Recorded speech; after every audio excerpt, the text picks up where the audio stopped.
Hello সবাইকে, পাইথনের আমাদের সিরিজে আবারও তোমাদেরকে স্বাগতম। আজকের লেসনটিতে জানবো পাইথনের আরেকটি চমকপ্রদ গুরুত্বপূর্ণ বিষয়টা লিস্ট। হ্যাঁ, আমরা লিস্ট কথাটা শুনলে তখনই চলে আসে আমরা দৈনন্দিন জীবনে যে ধরনের কাজ করে থাকি, একটা টু ডু লিস্টও হতে পারে আমরা যখন শপিং এ যাচ্ছি, বাজারে যাচ্ছি, সেই ধরনের বাজারের ক্ষেত্রে আমরা লিস্ট ব্যবহার করে থাকি, কোনটা কিনতে হবে কোনটা কিনতে হবে না, এরকম একটা লিস্ট করে থাকি। অনেকটা এই টাইপের, তাই না? ঠিক সেরকমই আমরা যদি কোনো জিনিসকে এরকম সংবদ্ধভাবে কিছুটা একসাথে রাখতে চাই আমাদের প্রোগ্রামিং এ, সেই ব্যবস্থাটা পাইথন নিয়ে এসেছে তার লিস্ট নামে একটি প্রপার্টির মাধ্যমে। তো লিস্ট নামে একটা জিনিস রয়েছে আমাদের পাইথনে, যেখানে আমরা বিভিন্ন ডাটাকে বা বিভিন্ন ধরনের ডাটাকে টাইপকে আমরা একটি জায়গায় খুব সুন্দর করে গুছিয়ে রাখতে পারি। এটাকে পাইথনের ভাষায় আমরা লিস্ট হিসেবে বলতে পারি, যেটা অন্যান্য প্রোগ্রামিং ল্যাঙ্গুয়েজে আমরা অনেক সময় শুনে থাকি অ্যারে হিসেবে। অ্যারে কথাটি পাইথনে শুধুমাত্র লিস্ট হিসেবে ব্যবহার হয়ে থাকে। এখন তাহলে আমরা একটু জেনে নিই লিস্টটা দেখতে কেমন হয়।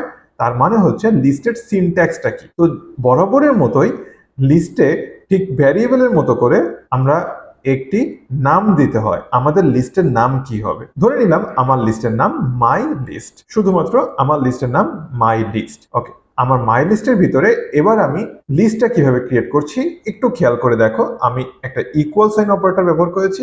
এরপরে আমি যে কাজটা করছি সেটা হলো একটা স্কোয়ার ব্র্যাকেট নিব। এরকম যখনই আমি একটা স্কোয়ার ব্র্যাকেট নিচ্ছি, এটাই হলো আমার লিস্ট ক্রিয়েট হলো, এবং আমার লিস্টের নাম কি? My list. এবং আমি লিস্টটা ক্রিয়েট করেছি কিন্তু স্কোয়ার ব্র্যাকেট দিয়ে, একটা স্কোয়ার ব্র্যাকেট ওপেন করেছি এবং স্কোয়ার ব্র্যাকেটটাকে আবার ক্লোজ করেছি। এখন যদি আমরা দেখি আমাদের লিস্টটা কিন্তু পুরোপুরি ফাঁকা, তার মানে আমাদের স্কোয়ার ব্র্যাকেটের ভিতরে কিছু নেই, তার মানে হচ্ছে আমাদের লিস্টটা পুরোপুরি ফাঁকা অবস্থায় রয়েছে। এখন যদি আমাদের লিস্টে কিছু দিতে হয় তাহলে আমরা ঠিক এই স্কোয়ার ব্র্যাকেটের মাঝখানে লিখবো। হতে পারে আমি আমার স্কোয়ার এই লিস্টের ভিতরে ফ্রুটস এর নাম লিখবো, ফ্রুটস রাখবো। তো ফ্রুটস এর নাম যেহেতু একটা স্ট্রিং, সো আমরা ডাবল কোটেশন ব্যবহার করব। এখানে হতে পারে আমি বললাম তিনটা ফ্রুটস এর নাম নিতে পারি, অ্যাপল, ব্যানানা অ্যান্ড চেরি। আমি তিনটা ফ্রুটস এর নাম নিলাম। এইটা কিন্তু এখন আমার একটা লিস্ট হয়ে গেল, যেখানে আমি তিনটা জিনিসকে রেখেছি। যদি আমরা এটা একটু দেখি সুন্দর করে, যে ওকে, আমরা চাইলে আমরা যে লিস্টটা ক্রিয়েট করেছি এটা যে অ্যাকচুয়ালি লিস্ট, এটা ভেরিফাই করতে পারি কিভাবে? মনে আছে সেই টাইপ নামের মেথডের কথা পাইথনের বিল্ট ইন, আমরা সেটাকে ব্যবহার করতে পারি ফর ভেরিফাই। আমরা এখানে বলতে পারি টাইপ মাই লিস্ট। আমি মাই লিস্টের টাইপটা চেক করে দেখতে চাচ্ছি। এবার আমি আমার প্রোগ্রামটাকে একটু রান করি। এবার আউটপুটে যদি আমরা একটু খেয়াল করে দেখি, আমার আউটপুটে বলছে ক্লাস লিস্ট। তার মানে আমি সাকসেসফুলি মাই লিস্টটাকে ক্রিয়েট করতে পেরেছি, একটি লিস্ট ক্রিয়েট করতে পেরেছি যার নাম মাই লিস্ট। ওকে, আমি এটা টাইপটা চেক করে ফেলেছি। ওকে, এবার মাই লিস্টের ভিতরে আমার যে তিনটা প্রপার্টি আছে, এই তিনটা প্রপার্টি কিভাবে আছে এইটা খুবই গুরুত্বপূর্ণ একটি বিষয়। আমি এই নিচের লাইনটি মুছে দিচ্ছি। এখানে যে আমাদের প্রপার্টি গুলো আছে বা ভ্যালু গুলো আছে, সেগুলো কিন্তু অর্ডারড ওয়েতে আছে, মানে সাজানো হয়েছে ক্রমানুসারে। আমাদের এই লিস্ট ক্রিয়েট হয় প্রথমত প্রথম যে ভ্যালুটা থাকে সেটা 0 নাম্বার ইন্ডেক্সে থাকে। তার মানে আমাদের লিস্টটা অ্যাকচুয়ালি ইন্ডেক্স বেসড হয়। তার মানে আমরা যেরকম বলে থাকি টু ডু লিস্টে প্রথমে এই কাজটি করব, ফার্স্টে 1 নম্বরে এই কাজ, 2 নম্বরে এই কাজ, 3 নম্বরে এই কাজ, এরকম ভাবে আমরা টু ডু লিস্ট করে থাকি। সেরকম ভাবে মাই লিস্টের ক্ষেত্রে যখন আমরা প্রথমে কোনো ভ্যালুকে রেখে থাকি, সেটা 0 নাম্বার পজিশনে বসে থাকে। যেমন কোথায়?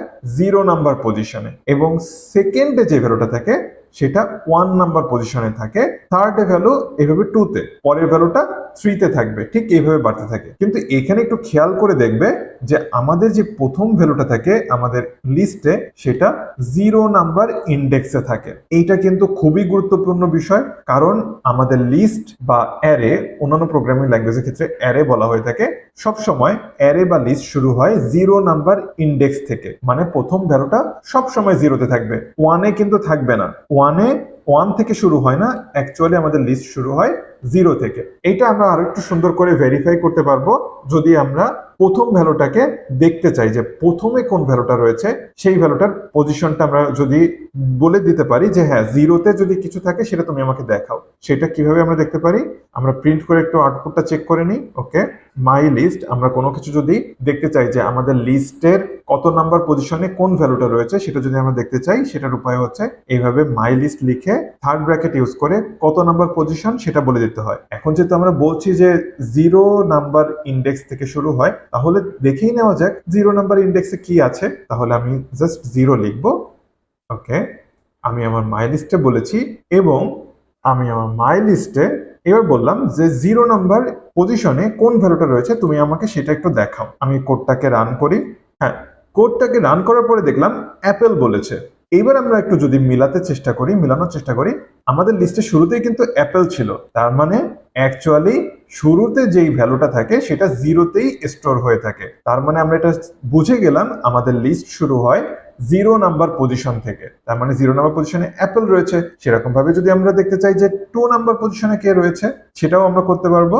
আমরা রান করে দেখতে পারি যে আমাদের আউটপুটে আসবে 2 নাম্বার পজিশনে কে রয়েছে, 2 নাম্বার পজিশনে চেরি রয়েছে। এরকম ভাবে যত আমরা ভ্যালু দিতে থাকবো, এক এক করে আমাদের পজিশনটা এইভাবে 0, 1, 2 থেকে বাড়তে থাকবে। ওকে, যেহেতু আমাদের লিস্টের বাইরে 2 নাম্বারের পরে আর কোনো এলিমেন্ট নেই, তাই যদি আমরা 3 দিয়ে থাকি, কিন্তু 3 নাম্বার পজিশনে কিন্তু কেউ নাই, তো আমরা যদি 3 দিয়ে আমরা আমাদের কোডটাকে রান করে থাকি, তাহলে কিন্তু আমরা একটা এরর পাবো, কারণ 3 নাম্বার পজিশনে কেউ নেই। তো আশা করি আমাদের লিস্টের এই পার্টে আমরা লিস্টটাকে কিভাবে তৈরি করতে পারি এবং লিস্টে ভ্যালুগুলো কিভাবে থাকে সেগুলো আমরা শিখে গেলাম, এবং এর সাথে এটাও জানলাম যে আমরা লিস্টে মাল্টিপল ভ্যালু স্টোর করতে পারি।